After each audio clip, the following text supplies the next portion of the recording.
Hello दोस्तों, आप सभी लोगों का साहनी क्लासेस में स्वागत है।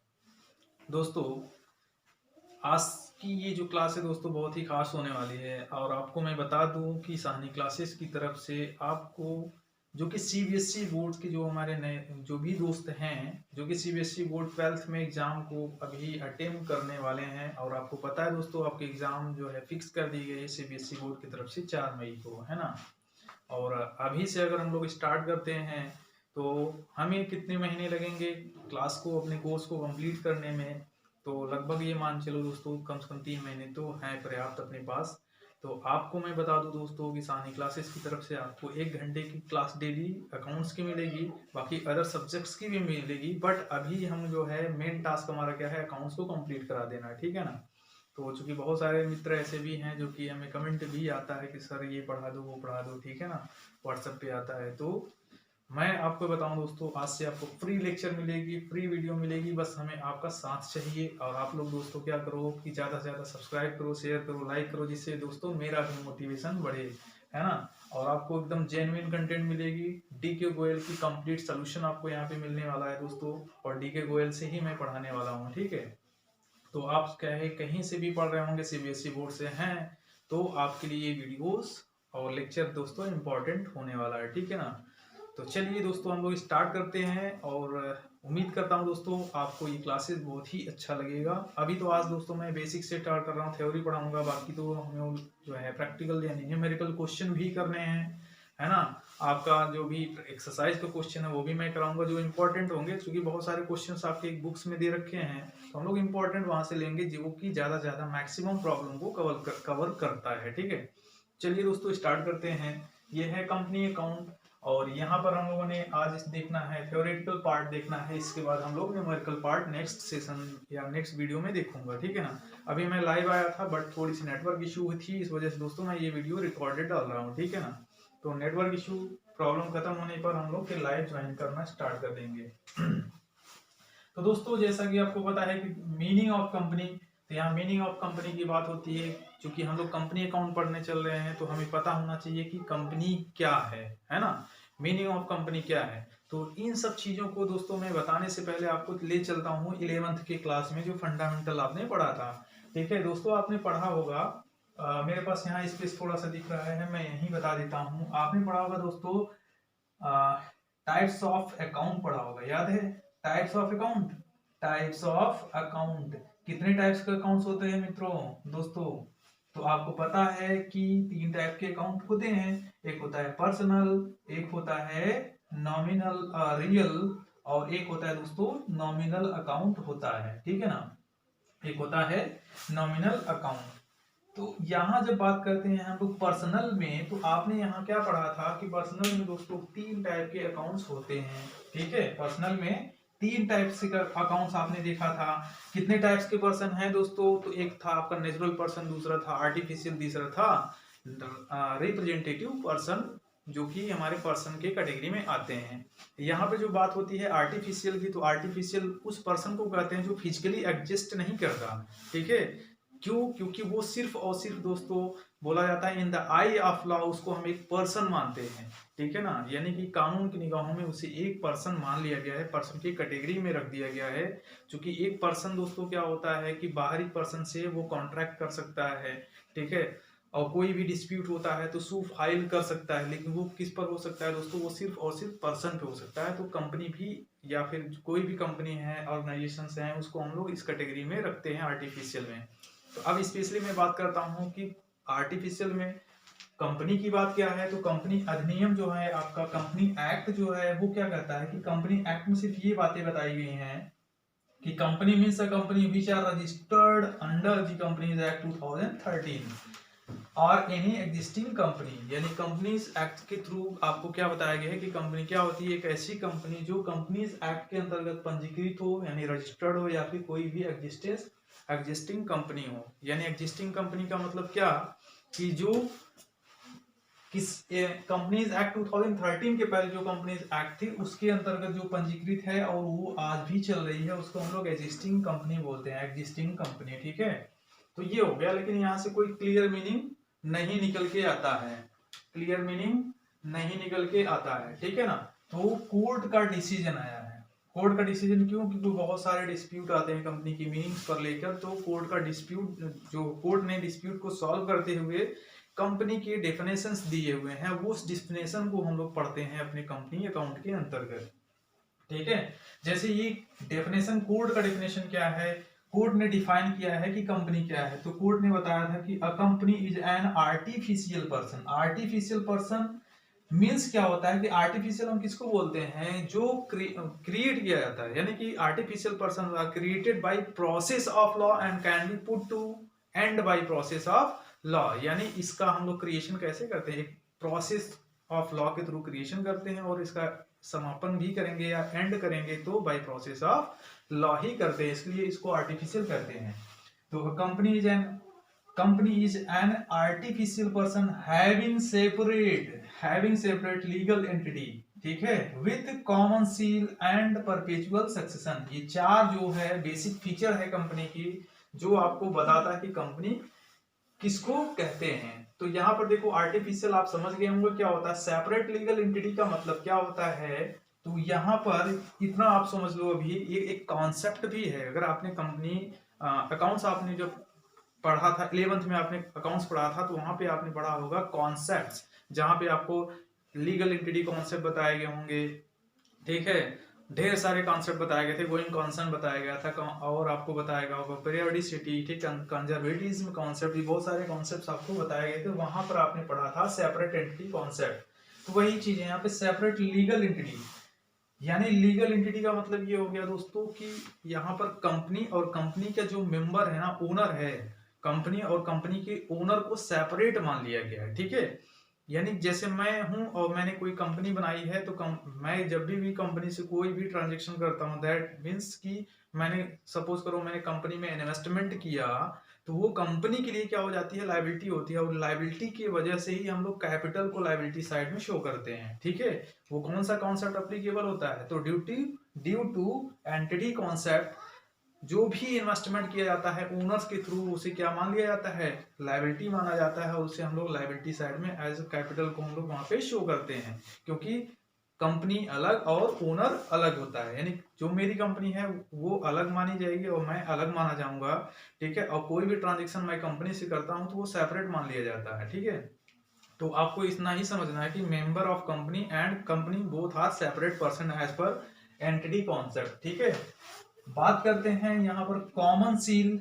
तो कॉमन सील क्या होता है कि कोई भी डॉक्यूमेंट हो कंपनी की, ठीक है, आप कोई भी कंपनी का जो है, सपोज करो जैसे दूध आप लेने जाते हो या पार्ले बिस्कुट लेते हो, तो उसमें आप देखते हो ना कंपनी की जो है सील लगे होते हैं। सील का मतलब क्या है, एक मुहर ही होता है जो कि ये अथेंटिकेट करता है कि ये कंपनी का, ये प्रमाणित करता है कि ये कंपनी का ही साइन है, ये कंपनी जेन्युइन कंपनी की ही है।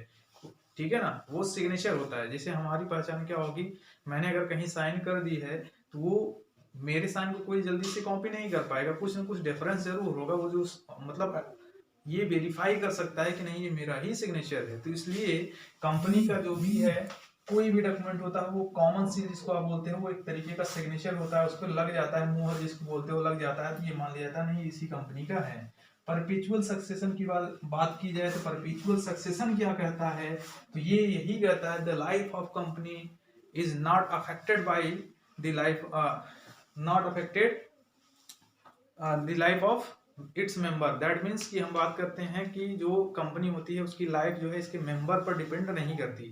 यानी the life of company is not dependent on its member, यानी कि कंपनी क्या है, कंपनी का लाइफ जो होता है इसके मेंबर्स पर डिपेंड नहीं करता, क्योंकि कंपनी बहुत बड़ी है, उसमें बहुत सारे मेंबर दोस्तों आते रहते हैं और जाते रहते हैं। ठीक है ना, तो वही कहा गया है परपेचुअल सक्सेशन कि जो लाइफ होती है कंपनी की उसके मेंबर्स पर डिपेंड नहीं होती है, क्योंकि कंपनी तो चलती रहेगी बट उसके बहुत सारे नए मेंबर्स आते रहते हैं और पुराने चले जाते हैं, फिर नए आएंगे जाते रहेंगे, बट कंपनी क्या है चलती रहती है। क्योंकि हम लोग जानते हैं कि परपेचुअल सक्सेशन का मतलब आपने समझ लिया, तो हम लोग जानते हैं कि कंपनी क्या होती है, bye process of law create होती है, और उसका जो भी वाइंडिंग होता है, वाइंडिंग अप होता है, समापन होता है कंपनी का, तो बाय प्रोसेस ऑफ लॉ ही होता है। ठीक है, तो परपेचुअल सक्सेशन से आप ये समझ जाएंगे कि the life of company is not dependent on its member. ठीक है, यही बातें हैं। तो ये आपका फीचर भी यहाँ पे है, मैंने स्पेशली लिखा है ठीक है। सेपरेट एंटिटी का कॉन्सेप्ट आपने समझ लिया कि मेंबर और कंपनी दोनों को सेपरेट माना जाता है। परपेचुअल सक्सेशन का मतलब क्या होता है कि लाइफ ऑफ कंपनी इसके मेंबर्स पर डिपेंड नहीं करती है। कॉमन सील मतलब कंपनी का सिग्नेचर ही होता है। ट्रांसफरेबिलिटी ऑफ शेयर्स, यानी जो कंपनी के शेयर होते हैं दोस्तों वो फ्रीली ट्रांसफरेबल होते हैं, बट कुछ सर्टेन कंडीशन लगी होती हैं। अभी हम लोग कंपनी के टाइप्स को देखेंगे तो वहां पे क्लियर इसको और समझ लेंगे। लिमिटेड लाइबिलिटीज, लिमिटेड लाइबिलिटी का मतलब ये होता है कि जो मेंबर्स होते हैं ना उनकी लाइबिलिटी जो है लिमिटेड होती है to the extent of shares. जितने भी वो शेयर हेल्ड करते हैं, होल्ड करते हैं, सब्सक्राइब करते हैं, उसकी जो भी लाइबिलिटी होगी उसके नॉमिनल वैल्यू तक होती है। ठीक है, तो ये बात हो गई। तो यहाँ तक ये तो हम लोगों ने मीनिंग्स देखा, फीचर्स देखा। अब हम लोग देख लेते हैं दोस्तों टाइप्स ऑफ कंपनी। तो आपको कंपनी के टाइप्स में बहुत ही छोटा सा ही दिया गया, ज्यादा नहीं है। इसका आप लोग नोट कर लेना स्क्रीनशॉट लेके, स्नैपशॉट लेके। बाकी अभी तो मैं इसको रफ करता हूँ। देखो काइंड्स ऑफ कंपनी में हमने लिखा है कि सिर्फ ज्वाइंट स्टॉक कंपनी के लिया है। बाकी तो आपको मैं बता दूं बहुत टाइप की कंपनियां होती हैं। गवर्नमेंट कंपनी है, डोरमेंट कंपनी है, स्मॉल कंपनी है, वो सब कंपनियां यहाँ पे आपको नहीं पढ़ना है। ठीक है, और होल्डिंग कंपनी है, सब्सिडरी कंपनी है, स्टैट्यूटरी कंपनी है, तो बहुत सारी कंपनियां होती हैं। बट आपको सिर्फ और सिर्फ जो है ज्वाइंट स्टॉक कंपनी ही दे रखा है। डिको गोयल में भी आप पढ़ोगे, या फिर आप 12th लेवल की कोई भी बुक पढ़ते हो तो आपको यही मिलती है दो चीजें। एक तो होता है on the basis of member, मैंने कैटेगराइज किया है। एक होता है on the basis of liability. अब यहाँ पर जो बात होती है दोस्तों, ज्वाइंट स्टॉक की हम लोग जब बात करते हैं तो हम लोग ऐसी कंपनी की बात करते हैं जो क्या करती हैं, पब्लिक से डील करती हैं। ठीक है, शेयर में भी डील करती हैं। तो यहाँ पर बात करेंगे on the basis of member, तो यहाँ पर दो टाइप की कंपनी आप पढ़ते हो। एक तो पब्लिक कंपनी पढ़ते हो, दूसरा अदर्स की बात करते हैं तो यहाँ पे प्राइवेट कंपनी की बात होती है। अब प्राइवेट कंपनी भी दोस्तों दो टाइप की हो गई हैं। एक तो ओपीसी है, वन पर्सन कंपनी जिसको बोलते हो, और एक तो अदर देन ओपीसी मतलब प्राइवेट कंपनी। ठीक है, अदर देन ओपीसी मतलब प्राइवेट कंपनी। अब देखो पब्लिक कंपनी क्या होती है दोस्तों, इसके मीनिंग्स पर हम लोग बात कर रहे हैं। तो पब्लिक कंपनी किसको बोलते हैं, ये आप समझ लो कि पब्लिक कंपनी किसको बोलते हैं। तो पब्लिक कंपनी क्या होती है, एक ऐसी कंपनी होती है जो, बात कर लें एक ऐसी कंपनी जिसमें एट लीस्ट कितने मेंबर्स की रिक्वायरमेंट होती है, तो हम लोग बोलते हैं नॉट लेस देन 7 मेंबर। ठीक है, नॉट लेस देन 7 मेंबर। यहाँ पर कम से कम आपको मैं बता दूं 7 मेंबर्स की रिक्वायरमेंट होती है, यानी कम से कम की बात कही गई है। एट लीस्ट 7 मेंबर्स होने चाहिए पब्लिक कंपनी में, तब जाके वो क्रिएट हो सकती है। दूसरी बात इसमें और क्या हो सकती है कि मैक्सिमम नंबर ऑफ मेंबर्स पर कोई भी लिमिट नहीं है। ठीक है, तो इनडेफिनिट का मैंने साइन लगा दिया है, यानी कि मेंबर्स मैक्सिमम कोई भी सर्टेन नहीं है, कितना भी हो सकते हैं। ठीक है, लाखों हजारों में हो सकते हैं।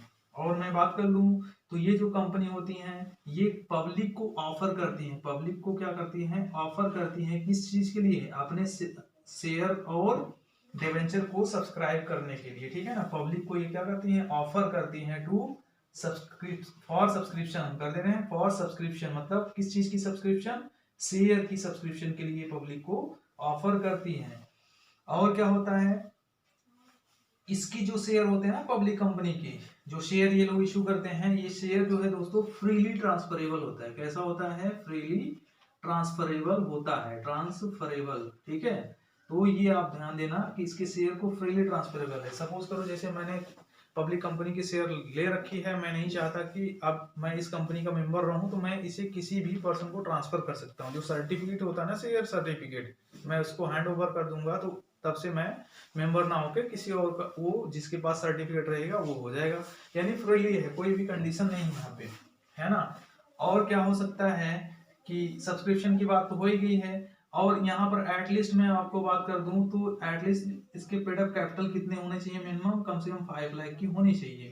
ठीक है, तो ये होना चाहिए पेड अप कैपिटल। अब बात करते हैं प्राइवेट की, तो इसी का जस्ट उल्टा देख लो।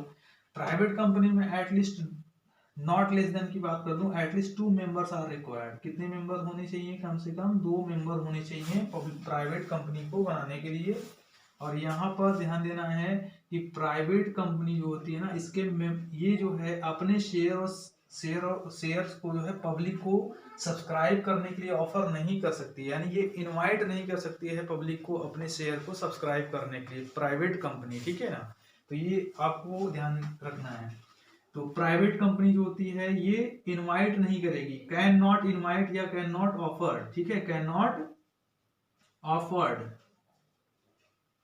टू पब्लिक, ठीक है, ये पब्लिक को ऑफर नहीं करेगी for subscription of its shares, ठीक है। आप पूरा लिख लेना, मैं लिख नहीं रहा हूं क्योंकि स्पेस कम है।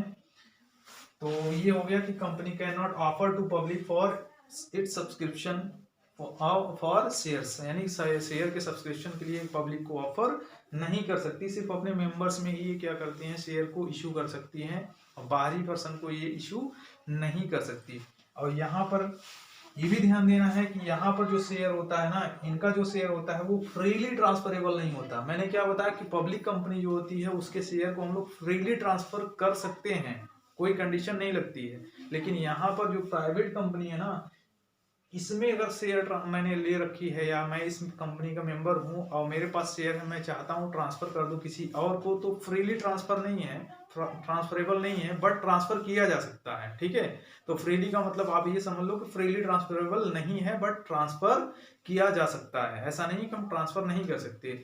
उसके लिए क्या हो सकता है भाई, मीटिंग वगैरह होगी, वहां पे डिसाइड किया जाएगा, रेजोल्यूशन वगैरह पास होगा, जब सहमति होगी फिर वो ट्रांसफर किया जा सकता है, ठीक है ना। और यहाँ पर पेड अप कैपिटल एटलीस्ट जो है 1 लाख की रिक्वायरमेंट होती है रजिस्ट्रेशन के टाइम पर, ठीक है। बाकी और सारे कंडीशंस हैं, बेसिकली आपको ये याद रखना है।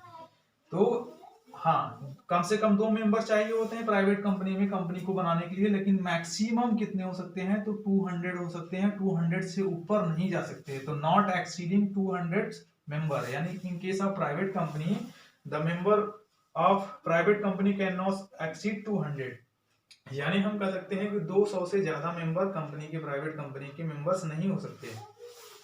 अब देखो ओपीसी है ना, जब 2013 जो एक्ट बनी है कंपनी की, उसके पहले जो कंपनी एक्ट थी 1956 थी, इसके पहले की जो भी कंपनीज एक्ट थे वहां पर दोस्तों ये ओपीसी वाला कॉन्सेप्ट नहीं था। सपोज करो मेरे पास जो है कैपिटल है, मैं चाहता हूं कंपनी बना लूं, लेकिन क्या था कि कम से कम 2 मेंबर की रिक्वायरमेंट थी प्राइवेट कंपनी बनाने के लिए, तो इस चीज को वहां पे एलिमिनेट कर दिया गया।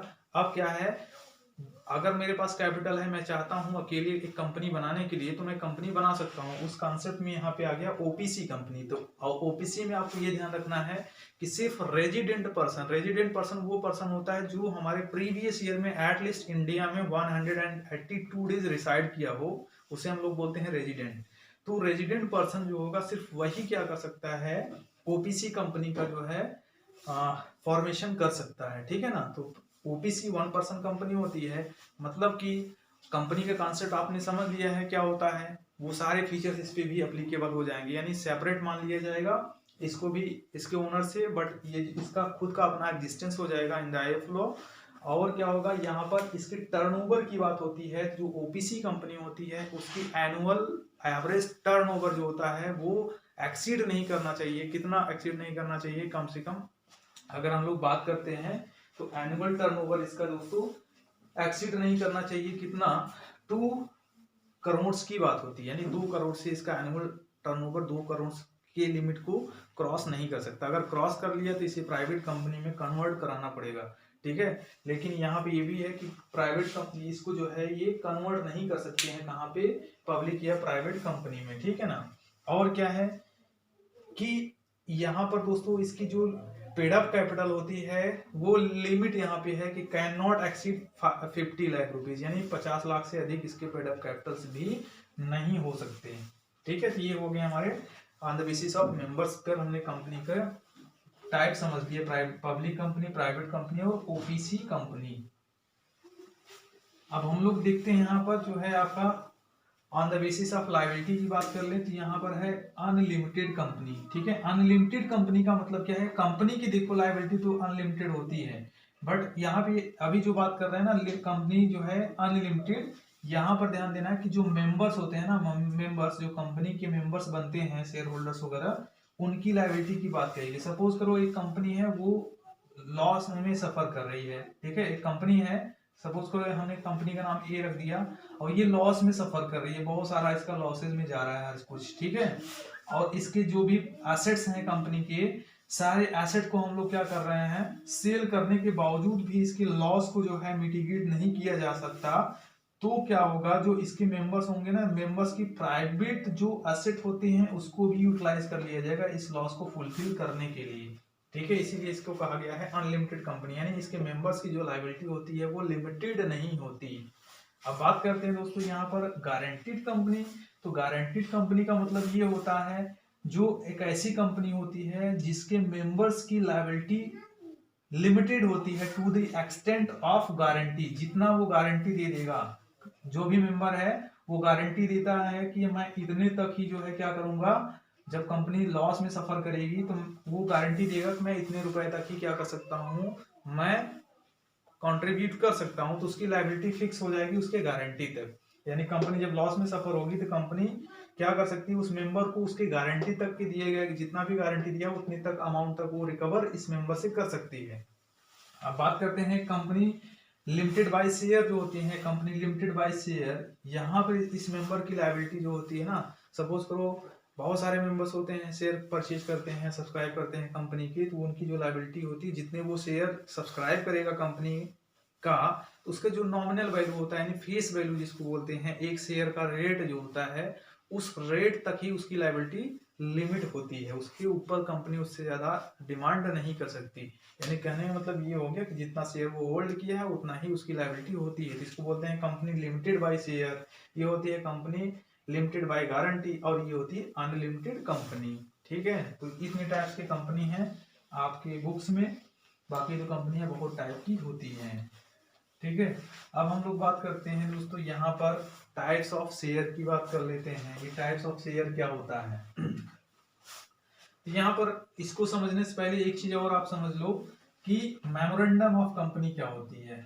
मेमोरेंडम, ठीक है ना, मेमोरेंडम ऑफ कंपनी,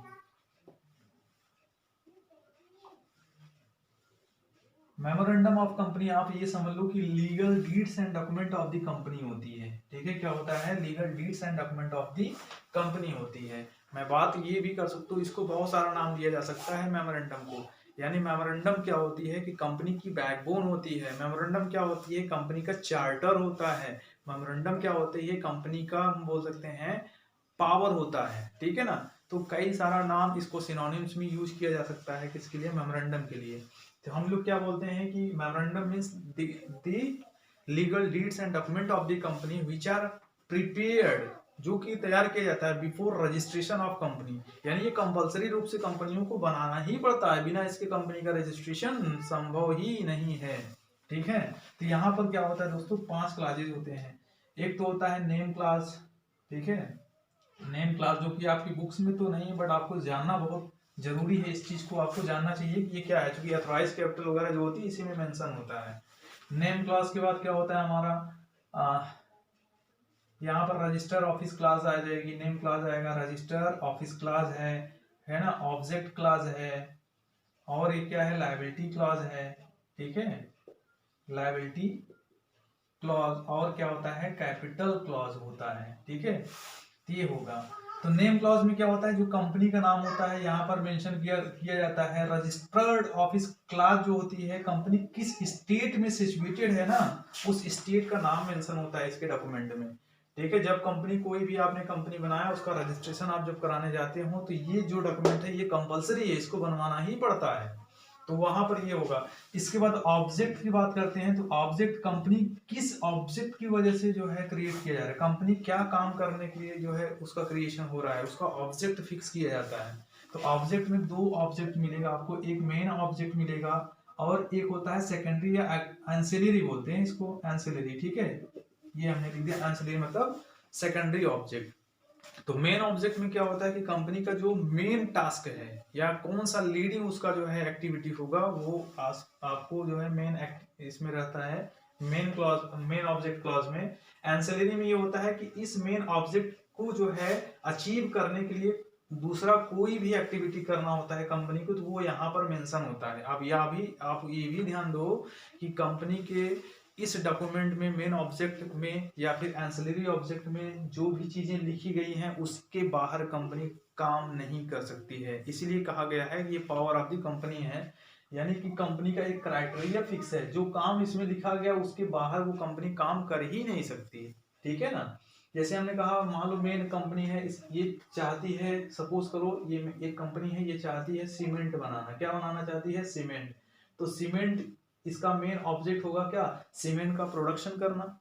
अब एंसिलरी ऑब्जेक्ट क्या करेगा? ये जिस जगह पर ये सीमेंट की फैक्ट्री लगेगी उसके आसपास के एरिया को ये पॉल्यूट करेगी कि नहीं करेगी? तो उस आसपास के एरिया को पॉल्यूशन से बचाने के लिए जो भी एक्टिविटी किया जाएगा वो सब कहाँ पे रहेगा? एंसिलरी ऑब्जेक्ट में रहेगा। ठीक है।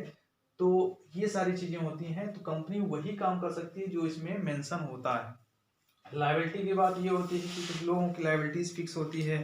ठीक है। मेंबर्स जो भी गारंटी वगैरह देते हैं वो सब यहाँ पे फिक्स रहता है। यहाँ पे कैपिटल की बात कर लेते हैं। रजिस्ट्रेशन के समय कंपनी का मैक्सिमम कैपिटल क्या होगा? Maximum capital. ठीक है। मैक्सिमम कैपिटल क्या होगा वो यहाँ पर कैपिटल क्लॉज में मेंशन होता है। ठीक है ना।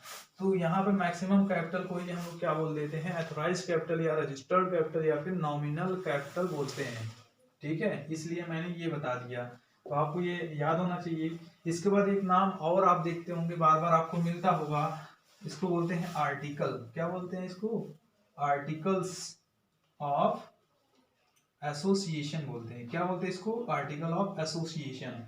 तो यहाँ ये बात ये भी समझना है कि दो डॉक्यूमेंट्स होते हैं कंपनी के रजिस्ट्रेशन के टाइम पर। एक तो मेमोरेंडम ऑफ एसोसिएशन और एक होता है आर्टिकल ऑफ एसोसिएशन। ये दोनों डॉक्यूमेंट कंपनी को प्रिपेयर करवाना ही करवाना है, कंपलसरी होता है। ठीक है। लेकिन प्राइवेट कंपनी है तो उसको तो 100% ये कंपलसरी है, लेकिन अगर पब्लिक कंपनी है तो वो चाहे तो आर्टिकल ऑफ एसोसिएशन प्रिपेयर करवा सकती है या फिर नहीं करवा सकती। क्यों? क्योंकि अगर public company article of association नहीं बनाती है तो कंपनी एक्ट में एक टेबल दिया गया है जिसका नाम है टेबल एफ, वो अप्लीकेबल हो जाता है इसके स्थान पर। इस वजह से कहा गया है कि प्राइवेट कंपनी के लिए कंपलसरी है, लेकिन जो पब्लिक कंपनी है उसके लिए ऑप्शनल होता है वो आर्टिकल ऑफ एसोसिएशन बनाए। तो आर्टिकल ऑफ एसोसिएशन क्या होता है? Rules and regulation of the company. यानी कि कहने का मतलब जो ये मेन ऑब्जेक्ट है ना, मेन ऑब्जेक्ट, इसको पूरा करने के लिए कंपनी को कौन सा काम किस तरीके से करना है, वो सारा काम करने का तरीका या रूल रेगुलेशन ये सब कुछ क्या पे रहता है? Memorandum of article of association में रहता है। जैसे कंपनी शेयर इशू करना चाहती है तो उसको शेयर इशू करने का क्या प्रक्रिया या प्रोसेस होगा। ठीक है। उसको रिडीम करने का क्या जो है प्रोसेस होगा, डिवेंचर इशू करने का क्या प्रोसेस होगा, ये सारी बातें कहाँ पे रहती है? हमारे आर्टिकल्स में रहती है। ठीक है। तो ऑथराइज कैपिटल क्या होती है? रजिस्टर्ड कैपिटल बोलते हैं। अब हम लोग आते हैं कैपिटल पे। हमने जस्ट ओवरव्यू आपको दे दिया ये समझने के लिए कि कैपिटल का कॉन्सेप्ट आपको समझ में आ जाएगा। ठीक है ना। देखो, टाइप्स ऑफ कैपिटल की बात करते हैं। हमने ऑथराइज कैपिटल बताया और नॉमिनल कैपिटल बताया। ये ऑथराइज कैपिटल, रजिस्टर्ड कैपिटल और नॉमिनल कैपिटल क्या होती है? जो मेमोरेंडम में मेंशन होती है। कहाँ पे होती है? जो मेमोरेंडम में मेंशन होती है। कंपनी इससे ज्यादा शेयर मार्केट में इशू नहीं कर सकती। सपोज करो कंपनी रजिस्टर होती है, 10 लाख रुपीस अपना ऑथराइज कैपिटल फिक्स करती है। ऑथराइज कैपिटल फिक्स कर दी 10 लाख रुपीस, तो ये 10 लाख रुपीस ही आम पब्लिक यानी कि पब्लिक से ये शेयर के फॉर्म में जो है, शेयर के फॉर्म में पब्लिक से कितना कलेक्ट कर सकती है? मैक्सिमम 10 लाख रुपीस ही कर सकती है। ठीक है। अब जो शेयर होता है, शेयर क्या होती है ये अब समझ लो कि authorise capital divided into parts, यानी जो ऑथराइज कैपिटल होता है उसको पार्ट्स में डिवाइड करते हैं। सपोज करो हमने कहा एक पर्सन अगर एक शेयर परचेज करता है तो उससे 100 रुपीज लेना है, तो 100 रुपए एक शेयर का फिक्स कर दिया गया, यानी 100 रुपीज पर शेयर फिक्स किया गया। तो इस कंपनी के पास मैक्सिमम कितने शेयर हो सकते हैं? तो 10,000 शेयर हो सकता है। ठीक है। कितना शेयर? 10,000। ये 10,000 के लिए कंपनी जो है क्या करेगी? मार्केट में अपना प्रोस्पेक्टस भेजती है, न्यूज भेजती है, एड भेजती है और पब्लिक क्या करती है? सब्सक्राइब करती है। जो पर्सन जितना शेयर परचेज करेगा उतना 100 से मल्टीप्लाई करा के कंपनी को पेमेंट देता है। ठीक है। तो आप ये समझ जाना ऑथराइज कैपिटल क्या होती है? Maximum capital of the company, यानी company can not offer to public in excess of authorise capital, यानी ऑथराइज कैपिटल से ज्यादा जो है कंपनी पब्लिक को ऑफर नहीं कर सकती है शेयर के लिए। ठीक है। यानी इससे ज्यादा कंपनी जो है शेयर्स के फॉर्म में पैसा कलेक्ट नहीं कर सकती है, इसलिए इसको कहा गया है मैक्सिमम कैपिटल या रजिस्टर्ड कैपिटल या फिर नॉमिनल कैपिटल कहा गया। अब बात करते हैं शेयर क्या होता है। तो मैंने बता दिया कि पार्ट ऑफ ऑथराइज कैपिटल को डिवाइड किया जाता है स्मॉल पीसेज में, छोटे छोटे टुकड़ों में तोड़ दिया गया। तो ये आपने समझ लिया। तो ये चीज जो है 10,000, सपोज करो ये 10,000 शेयर्स हो गए ना, 10,000 शेयर्स हो गए। अब इसको मार्केट में जब इशू किया जाएगा, हो सकता है 10,000 में से 8,000 ही कंपनी ने क्या किया, इशू किया, और 2,000 इशू नहीं किया। तो इसको हम लोग क्या बोलेंगे, ये हमारा इशूड कैपिटल हो जाएगा। ये क्या होगा, इशूड कैपिटल हो जाएगा। और ये क्या होगा, अन इशूड कैपिटल होगा। ये क्या बोलेंगे, इसको अन इशूड कैपिटल बोलेंगे। तो यहाँ पर बाइफर्केशन किया गया है कैपिटल का, ठीक है। देखो, अन इशूड कैपिटल मतलब part of authorised capital which हम बोले कि जो कि अभी इशू नहीं किया गया है, यानी विच है नॉट इशूड टू पब्लिक, ठीक है। अभी जो है इशू नहीं किया गया है। अब इशूड कैपिटल वो होती है जो पब्लिक को ऑफर कर दिया गया है, ठीक है, उसे बोलते हैं इशूड कैपिटल। अब सब्सक्राइब कैपिटल क्या होता है, जो पब्लिक के थ्रू क्या किया जाए, एप्लीकेशन भेज दिया जाता है और कंपनी ने उसे अलॉट कर दिया गया। सपोज करो हमने 8,000 शेयर्स मार्केट में इशू किया है और पब्लिक ने पूरा का पूरा परचेज कर लिया, तो इसको बोलेंगे सब्सक्राइब करना, ठीक है ना। ले लिया, खरीद लिया, तो इसको बोलेंगे सब्सक्राइब करना।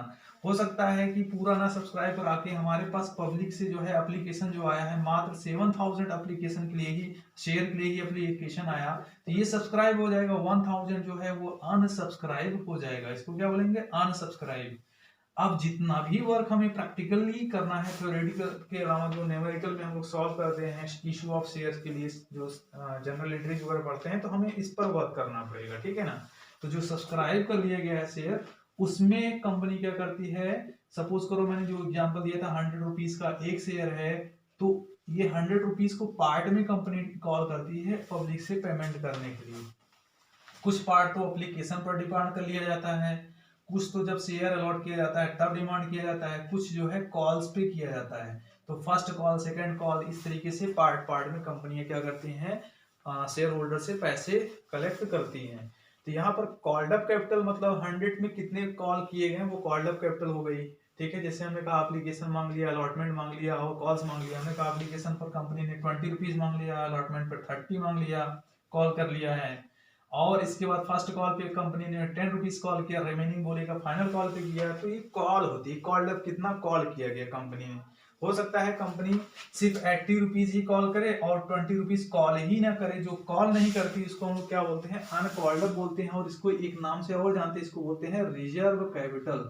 इसको क्या बोलते हैं, रिजर्व कैपिटल भी बोलते हैं।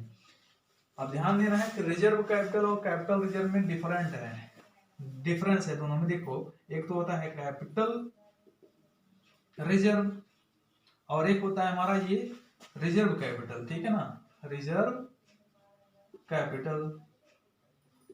अब यहां पर ध्यान दो कि रिजर्व कैपिटल क्या होता है कि part of subscribe capital which are not called by the company, ठीक है। यानी जो कॉल मतलब जो कि सब्सक्राइब कैपिटल का पार्ट है जो कंपनी के द्वारा कॉल नहीं किया जाता। लेकिन कब कॉल करेगी company, at the time of winding up of company. यानी कि रिजर्व कैपिटल ऐसा कैपिटल है या अनकॉल्ड अप कैपिटल एक ऐसा कैपिटल है जो सब्सक्राइब कैपिटल का पार्ट है, ठीक है। नॉमिनल हम बोले तो ये जो हमने बता दिया आपको सब्सक्राइब कैपिटल का पार्ट है, बट कंपनी ने उसको कॉल नहीं किया, तो अनकॉल्ड अप कैपिटल को हम रिजर्व कैपिटल बोलते हैं, ठीक है ना। और ये कब कॉल किया जाएगा, जब कंपनी का वाइंडिंग अप होता है, समापन होता है, उस टाइम कंपनियां इसको कॉल करती हैं। इसको हम ये भी बोल सकते हैं कि इमरजेंसी कैपिटल, जब कंपनी जो है समापन होने लगेगी तो वो कंपनी वहां से कलेक्शन करती है। अब देखो, रिजर्व कैपिटल आपने समझ लिया, तो कैपिटल रिजर्व क्या होता है ये भी आप समझ लो। तो कैपिटल रिजर्व ध्यान देना है, ये हमारे कैपिटल प्रॉफिट से बनते हैं। किससे बनते हैं, कैपिटल प्रॉफिट से कैपिटल रिजर्व बनते हैं, ठीक है। इनका क्रिएशन कैसे होता है, कैपिटल प्रॉफिट से। जबकि रिजर्व कैपिटल क्या है, यानी पार्ट ऑफ इशूड कैपिटल जो कंपनी ने अभी कॉल नहीं किया है, ठीक है। अब कॉल्ड अप में जितना पेड कर दिया उसको पेड अप बोलेंगे, जो नहीं पेड किया उसे अनपेड या फिर कॉल्स इन एरियर बोलते हैं। क्या बोलते हैं, कॉल्स इन एरियर बोलते हैं, ठीक है। तो ये आप समझ लिए। अब हम लोग बात करेंगे दोस्तों इशू की। अब हम लोग आज थ्योरी देख लिए हैं, नेक्स्ट लेक्चर में हम लोग देखेंगे दोस्तों कि कैसे हम लोग शेयर को इशू करते हैं, क्या प्रोसेस होता है, ठीक है, और क्या हम लोग उसमें ट्रीटमेंट करते हैं, ठीक है ना। तो आई होप आप लोगों को दोस्तों ये क्लास अच्छा लगा होगा। अच्छा लगे तो दोस्तों आप लोग शेयर करो, सब्सक्राइब करो और ज़्यादा से ज़्यादा जो है दोस्तों इसको लाइक करोगे तो हम आने वाले समय में दोस्तों आपको हर टाइप की क्लासेस प्रोवाइड करने की पूरी कोशिश करेंगे। जैसे आपने देखा आपका बीएसटी है, ठीक है, इकोनॉमिक्स है, इस टाइप की तीनों टॉपिक्स पे हम क्लासेस करेंगे। बट अभी 4 महीने का टाइम है, आपको कंप्लीट अकाउंट्स का जो है डीपी गोयल का आपको सॉल्यूशन मिलेगा। ठीक है दोस्तों, थैंक यू।